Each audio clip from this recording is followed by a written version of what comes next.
In the name of the Father, and the Son, and the Holy Spirit. Amen. Our Father who art in heaven, hallowed be thy name. Thy kingdom come, thy will be done on earth as it is in heaven. Give us this day our daily bread, and forgive us our sins, as we forgive those who trespass against us. Do not bring us into death, but deliver us from evil. Hail Mary, full of grace, the Lord is with thee. Blessed art thou among women, and blessed is the fruit of thy womb, Jesus. Holy Mary, Mother of God, pray for us sinners, now and at the hour of our death. Glory be to the Father, and to the Son, and to the Holy Spirit.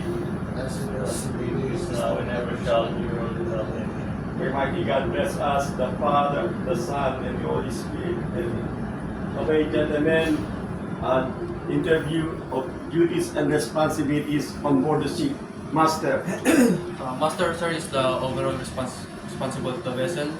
He is in charge of the safety of the crew, the ship, the cargo, and also in their environment. He is also the representative of the company as well as the charterer on the vessel. Okay, next, Chief Officer. Chief Officer, the duties and responsibilities of Chief Officer, number one is stowage plan, ballast and deballasting, and he is also a safety officer. He is the one who give order to bosun and all ratings.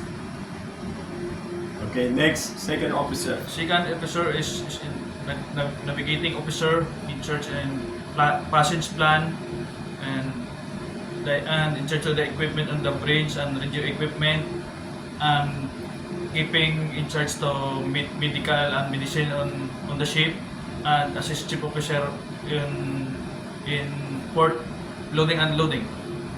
Okay, next, Third Officer.